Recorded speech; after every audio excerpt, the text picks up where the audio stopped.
আর বাংলা বলায় বাংলাদেশি তকমা, বাংলা বললেই বড় অপরাধী, এই নিয়ে ক্ষোভ প্রকাশ করেছিলেন তৃণমূল নেত্রী মমতা বন্দ্যোপাধ্যায়। তারপরে বারবার তৃণমূল আক্রমণ করেছে। এবার বিজেপি মানল যে অত্যাচার হচ্ছে, নির্যাতন হচ্ছে, আটক করা হচ্ছে। খগেন মুর্মু আজকে সংসদের বাইরে স্বীকার করলেন, মালদা উত্তরের সাংসদ, এবং তাকে কটাক্ষ তার বিলম্বিত বোধোদয়ের জন্য দোলা সেনের। পরিযায়ী শ্রমিক পশ্চিমবাংলা থেকে আমাদের দলে দলেই যাচ্ছে, তো ভিন রাজ্যে কাজ করতে গিয়ে যারা আজকে হচ্ছে যে আজকে এই রকম প্রশ্নের সম্মুখীন হচ্ছেন, এটা একটা বড় সমস্যা। আমাকেও খুব খারাপ লাগছে আজকে তাদের নিজস্ব পরিচিতিপত্র যা আছে, তাদের যে রিলেভেন্ট পেপারগুলো আছে, সেটা যাতে তারা সময়ের মধ্যে এবং যা যা ওখানে কোয়ারি করা হচ্ছে সেগুলো তারা জমা দিলে পরে নিশ্চয়ই এই ব্যাপারে যে তাদের কোনো রকম সমস্যা হবে। তারা যদি সত্যি সত্যি এখানকার বাসিন্দা থাকে, যে তাদের যদি বাসস্থান সব কিছু থাকে, তাহলে সেই ক্ষেত্রে তো অবশ্যই আমার দিক থেকে অবশ্যই তার দায়িত্ব থাকবে। ওরা যদি আমাকে বলেন নিশ্চয়ই এই বিষয়টা অবশ্যই। উত্তরবঙ্গে 3 জনের হলো পরপর। আসাম সরকারের কোনো রাইট নেই দেশের সংবিধান অনুযায়ী, আইন ব্যবস্থা অনুযায়ী বাংলার কোনো অধিবাসীকে এনআরসি নোটিশ ইস্যু করা। এটা সংবিধান ওকে এই রাইট দেয়নি। বিজেপি সাংসদের খগেন মুর্মু সাহেবের এই বিলম্বিত বোধোদয়কে আমরা ওয়েলকাম করব। যদি ওনার মতন আরও বিজেপি সাংসদরা বুঝতে পারেন, ওদেরই ভালো। ওরা যত কম বুঝবেন, না বুঝবেন, ওদের ক্ষতি। ফালাকাটার বাসিন্দা অঞ্জলি শীল, তার হাতেও এনআরসি নোটিশ। আর এই নিয়ে গতকাল ক্ষোভ প্রকাশ করেছিলেন মুখ্যমন্ত্রী মমতা বন্দ্যোপাধ্যায়। অসম সরকারকে আক্রমণ করেছিলেন। আতঙ্ক কাটিয়ে এবার ভরসা ফিরে পেলেন শীল পরিবার। আমরা তো অনেক বছর থেকে এখানেই জন্ম হলো বাচ্চাদের। এগুলো তো মানুষকে হয়রানি হচ্ছে।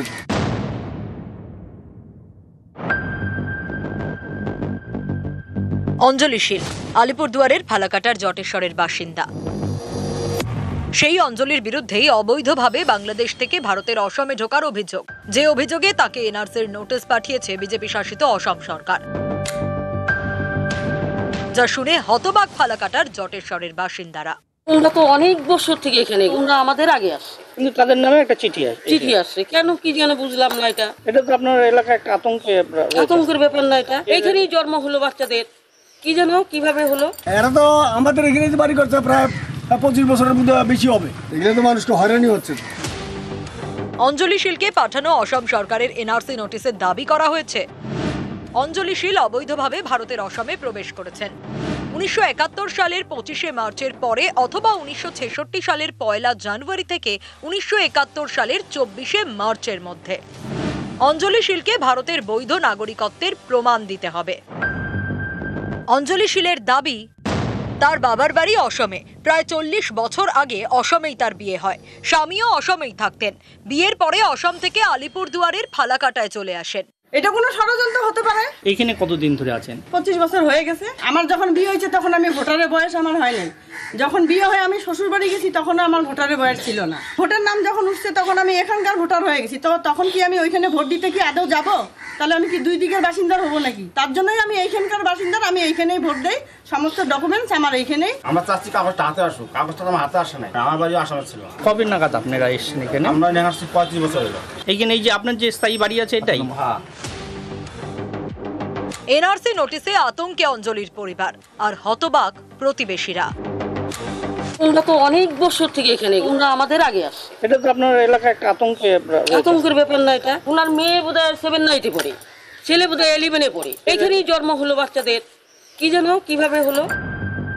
আলিপুরদুয়ার থেকে রাজকুমার কর্মকার, নিউজ 18 বাংলা। এর আগেও দিল্লিতে বাংলা বলায় বাংলাদেশি তকমা। এবারেও নবদ্বীপের রাজমিস্ত্রিদের 2 জন রাজমিস্ত্রি, তারা 3 মাস আগে কাজে যান, তাদেরকে বাংলাদেশি তকমা দিয়ে আটক করা হয় দিল্লিতেই। দিল্লি পুলিশ আটক করে তাদের। নবদ্বীপের বাসিন্দা তারা। রাজমিস্ত্রির জোগাড়ের কাজ করেন। রাজমিস্ত্রির জোগাড়ের কাজে বাংলাদেশি সন্দেহ, এমনই দাবি পরিবারের। উৎকণ্ঠায় শান্তি কাজিলের পরিবারের সদস্যরা। তাদের মুক্তির জন্য প্রশাসনিক তৎপরতা ইতিমধ্যেই শুরু। আমরা তো সেরকম জানি না, আমরা ওইসব জায়গায় কখনো যাইনি। এবারে ওরা গিয়েছে, দিল্লি বলে গেছে, সেটুকুই জানি। কি কাজে গিয়েছে? জানা নেই। এই মিস্ত্রি কাজে। কতদিন আগে গিয়েছে? এই 3 মাস হবে গেছে। 3 মাস দিয়ে ওখানে কি কারা আটকে রেখেছে কিছু জানতে পেরেছেন? হ্যাঁ বলছে ওখানকার সিআইডি পুলিশে আটকে রেখেছে বাংলাদেশি হিসাবে। হ্যাঁ এখানে এসেছিল, এখানে নবদ্বীপ থানার পুলিশ এসেছিল খোঁজ নিতে যে এখানকার কিনা। এখানকার প্রমাণপত্র সব দেখিয়েছি। আমরা চাইছি ঘরে ফিরে আসুক, ওকে ছেড়ে দেওয়া হোক। ও তো বাংলাদেশের না, তো ইন্ডিয়ার। আচ্ছা, কতদিন আগে কাজে গিয়েছে? 2-3 মাস হয়ে গেল। কি কাজে গিয়েছে? ওই যুগালে কাজে গেছে। যোগালি কাজে। কবে জানতে পারলেন তাকে আটকে রেখেছে? আমি তাকে জানতে পারলাম এই পরশু দিনটা জানতে পারলাম যে ওখানে ওকে ওর কোনো ডকুমেন্টস নেই বলে ওখানে আটকে রেখে দিয়েছে। খোঁজ নিতে এসেছিল, এখানে পুলিশ এসেছিল। আমি জন্ম সার্টিফিকেট দিয়েছি, আধার কার্ড দিয়েছি, ভোটার কার্ড দিয়েছি। আমার ছেলে বাড়ি আমার চাই। নদিয়ার পলাশীপাড়ার আরও একজন শ্রমিক তিনি আটকে ছিলেন। তিনি সেখানে গিয়েছিলেন কাজ করতে। পুলিশ বাংলাদেশি তকমা দিয়ে আটকে রাখে। অবশেষে প্রশাসনের উদ্যোগে তার মুক্তি হলো। হ্যাঁ, মিঠুন শেখ মুক্তি হলো মিঠুন শেখের। 3 দিন আগে হরিয়ানা পুলিশের হাতে আটক। পলাশীপাড়া থানার পুলিশের সঙ্গে যোগাযোগ করে পরিবার। পরিযায়ী শ্রমিকের পরিচয়পত্র হরিয়ানায় পাঠানোর পর অবশেষে মুক্তি।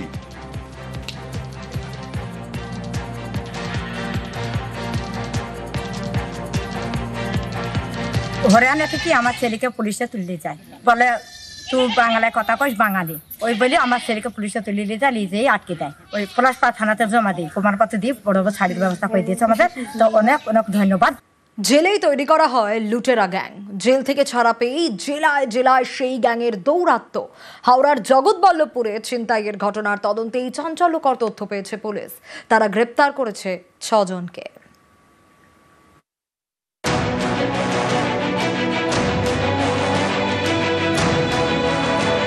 ছিনতাইয়ের অভিযোগে গ্রেপ্তার দুষ্কৃতীদের জেরা করতেই পুলিশের চক্ষু চড়ক গাছ।